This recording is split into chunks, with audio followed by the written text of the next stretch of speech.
Welcome to the Neighborhood Law Center. I'm your host, Melvin Burruss. And today our guest is Anne Perkins, CEO of Connect. Connect is a software application, okay? So why don't you tell us why you're here today? Yeah, thanks so much for having me, Melvin. I'm happy to be here. I'm here today to talk about our latest product. It's called Connect as well, and it is, like you mentioned, a mobile application for child welfare teams, supporting families, working towards reunification and permanency for children. Okay, we'll get deeper into that, but let's hear about your background so everyone will know that you're an expert in this field. Absolutely. I'm from the Charlottesville area. I went to James Madison University for social work and been working as a foster care social worker in the area since 2013, and really developed a passion for helping parents overcome their challenges as they work towards regaining custody of their children. And well, how did you get the idea of this application? How did this all come about? Yeah, I think ideas stem from when you identify challenges, and there's a lot of challenges in child welfare.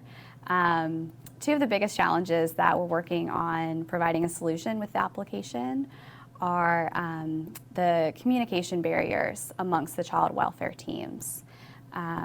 Getting parents all of the information that they need, as well as the lack of organizational tools that parents have to work towards their goals. Okay, well, let's tell us about our audience, what happens before the app with the child welfare services and how it can be improved with the app. Yeah, absolutely. So I mentioned the communication barriers between the child welfare team and the parents. When a child enters foster care, the parent doesn't have a relationship with the child welfare team. So there's a lack of trust. They often don't want to share their personal phone numbers with the team. The current caregivers of the child may also be hesitant to share their personal information. So there is a delay of communication, and the social worker often serves the role as the middleman. So a lot of information is going through the social worker, and they're holding a lot of knowledge. And then the social worker has to then disseminate that information to the rest of the child welfare team. What does the team consist of? The team involves the birth parents, the child's current caregivers. There's attorneys, there's therapists, there's case managers, there's relatives that are supporting the family. So there's a lot of communications that you yes, have to get yeah. out. Mm-hmm. Usually teams are like around 10 people, all trying to coordinate and communicate with one another to help the family achieve their goals. So yeah, when the social worker is kind of the holder of all of that information, and social workers are notoriously busy putting out crises and fires, it's to be expected that information can be delayed or misconstrued or lost, and then that perpetuates the parents' feelings of distrust amongst their child welfare team because they're not getting the information they need. And they're not feeling valued as an important part of their child's life. And you gave an example of scheduling. Mm-hmm. You make an appointment and you have to notify, as you were saying, this team of 10 different people. Yeah. And it takes some time to do that because the parent or the caregiver might have to change their schedule to be at work or something like that. So let's tell us what happens after the app. Yeah. Or what you can do with this app. Yeah, absolutely. Yeah, to elaborate on the example you were referencing, there are monthly team meetings with the child welfare team. And during those team meetings, they are talking about what's going well and what needs to be improved upon in order for the parent to regain custody. During those meetings, a lot of the time, visitation is increased if things are going well. So they're important meetings. Families only have 10 to 12 months to demonstrate to the court that they're ready to resume custody. So every week, every month counts. If a parent has to cancel that meeting because they got called into work, then the social worker then has to coordinate with 10 to 12 people to find a new time to ensure that happens. Okay, and like you said, the app consists of a calendar, but it also has resources with the Child Welfare Services. Yeah, so on the application, the agency can upload that food bank calendar directly to the application. It's on there, and then all of the users of the application have access to it right away. In addition to that, though, social workers or anybody using the application can send a link to the resource page on the application. So, for example, they could say to another user, hey, I know that you are looking for the latest food bank hours. Here's the link. They just uploaded the calendar. Okay, so it's a great communication tool, great resource tool. Yeah. How did you get to the point where you were building this application? Yeah, right, so my background is in social work. I'm not technology guru, although I feel like I've learned a lot in the past year. But I was just spending some time at Lake Monticello, enjoying the sun and the water with a friend of mine, Brantford Rogers. He is the head of business development at Innovative Software Solutions. And he was sharing with me that they are creating a new program called Tech Launch, where they are partnering with entrepreneurs to turn ideas into tech concepts. And I told him I had an idea. So shared with him what the challenges were that we were facing and how an application could be the solution. He went back to ISS and shared with them the idea. They did some market research to make sure that it was viable. At the time, I was employed with Charlottesville DSS, so I went back to them, talked to them about it. Everybody was on board, so we started meeting weekly and fleshing out the features that the first version of the application would have. Okay, it was collaborative Yes. type of planning there. That was good. Yeah. Everyone could put their ideas in and not just what I think we need, but Right. this is what we need. Yeah, and a great part of the market research was seeing what was already out there, too. We didn't want to recreate something that was already could be of service, so we were able to see what features we should prioritize. So you're using the language caregivers in temporary settings instead of foster parents and foster home, and you explained to me before, but why is this? Yeah. Well, the application was created with foster care in mind. However, we want to be inclusive of the wide variety of situations that families may find themselves in. You know, kinship care has been common practice in many communities for a long time, and local and state agencies are making a shift to utilizing kinship providers more frequently. So that might be one situation. Another might be that a child is in a mental health treatment facility and the family is working towards bringing the child back to their care. So ultimately, we're just using that language because we want to be inclusive, and whenever there is a situation with multiple caregivers and multiple professionals, the application can be supportive of helping the family achieve their goals and having children return home faster. Okay. So what other applications or industries do you think you can use this for, and what's next for the application? Yeah.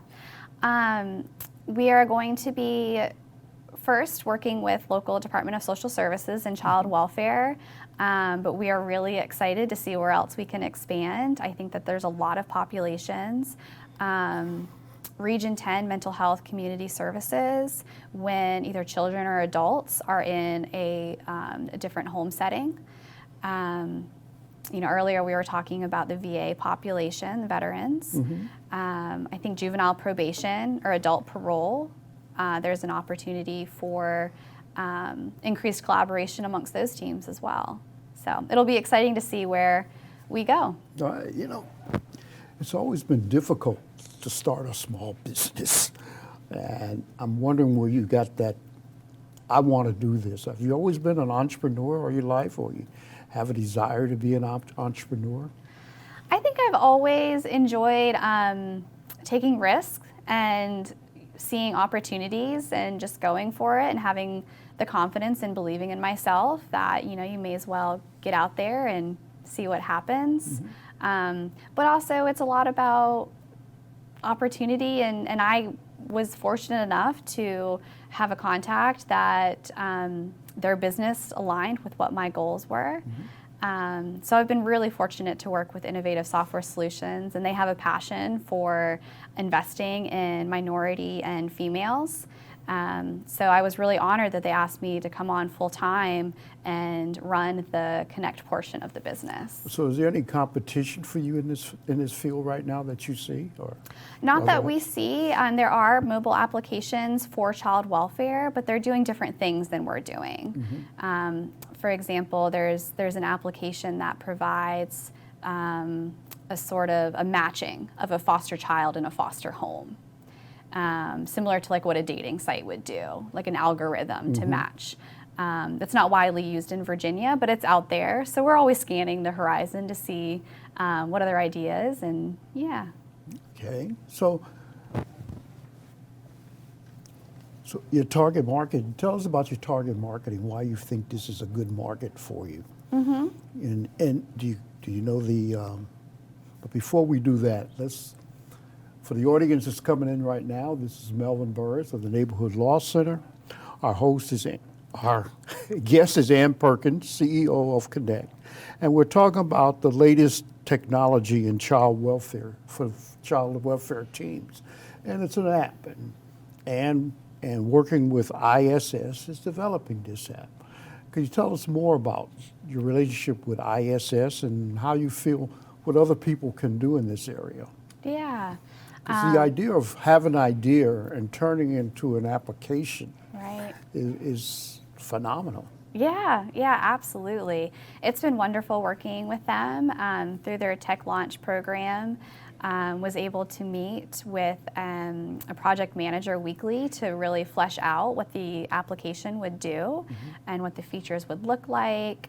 Was able to work with a designer to see how we could make the application more intuitive for the users. And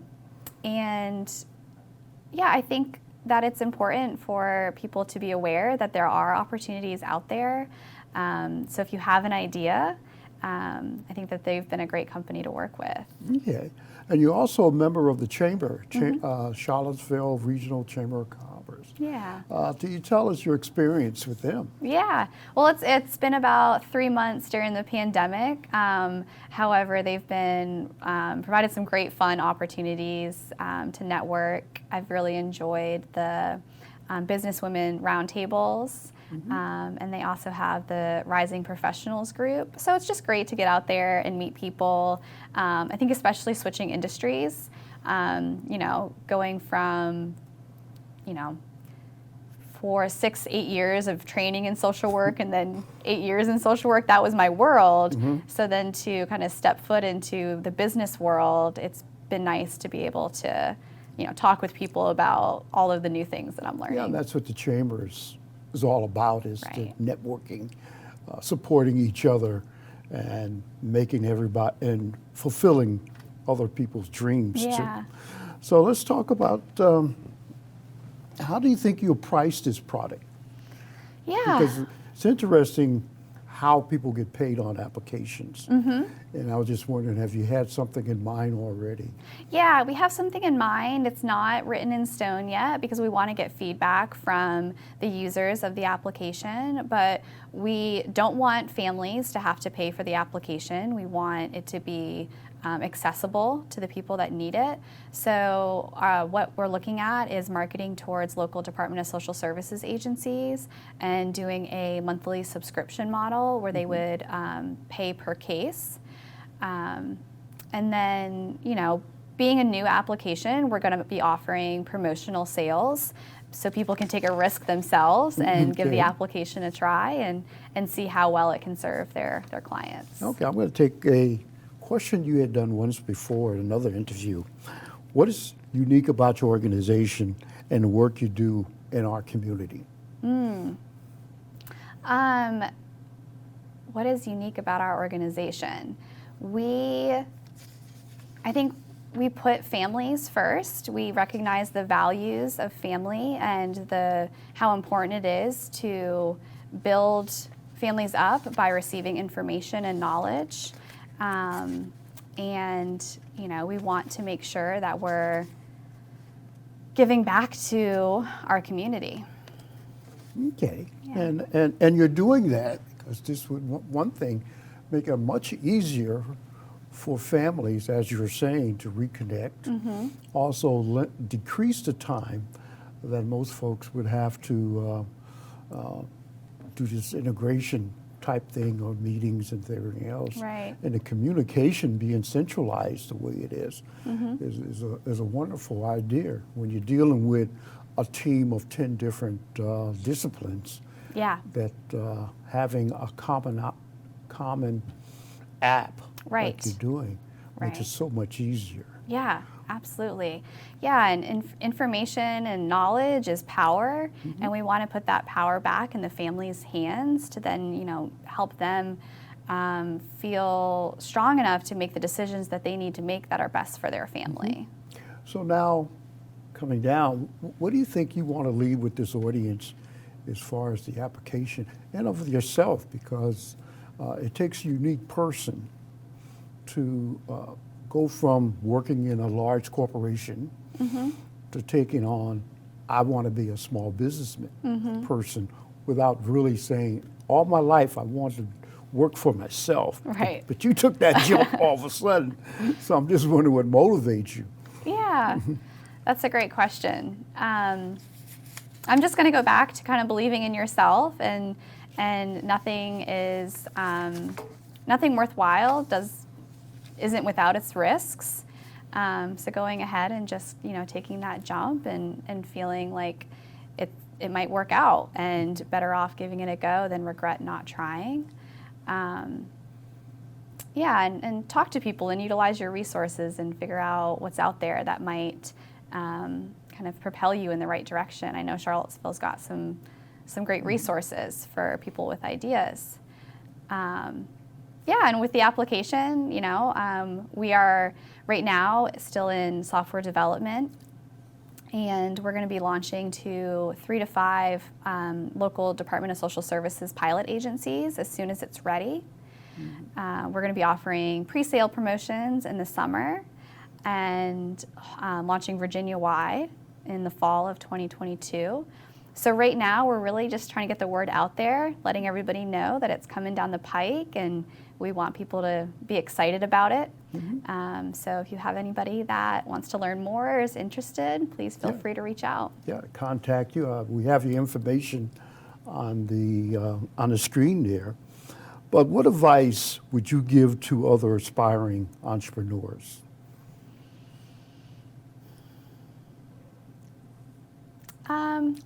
Believe in yourself and don't be scared to take some risks. Okay. And what needs to happen? As people say, it's not easy to get started in small business, to be a small business person. So what do you need to happen for those with small business to get started? What's needed? I think you need to have a vision. You have to have an idea of where you're going, and you need to be able to relay that vision to your potential customers, your potential investors, and the dedication to follow through with all of the vision as well, the day-to-day grind. Okay. Is there anything else you want to leave with our audience that so they'll remember Anne Perkins, CEO of Connect, and I got to have that app because there's a lot of applications or different industries you can cross-fertilize with that. Yeah. Yes, absolutely. We're really excited to see how the application is going to expand into different industries and populations. I would just leave with the audience that it's going to be a tool that's going to transform the relationships amongst child welfare teams and and we're really excited to come back in a year and share all the statistics about how we've reduced the amount of time that children are spending in foster care and temporary settings. Okay, and I know it'll be a success. I just want to say that we appreciate you coming out to letting us know about this new application that will help our young people in child services, and we wish you the best of luck. But other than that, I want to remind everybody this is the Neighborhood Law Center. If you haven't seen other programs, you can go to neighborhoodlawcenter.com or go to YouTube and just type in Neighborhood Law Center, and our prior programs will be able to be viewed. Okay? Thank you so much. It's been Okay. a pleasure. Thank you. And thank you for watching. Peace and God bless.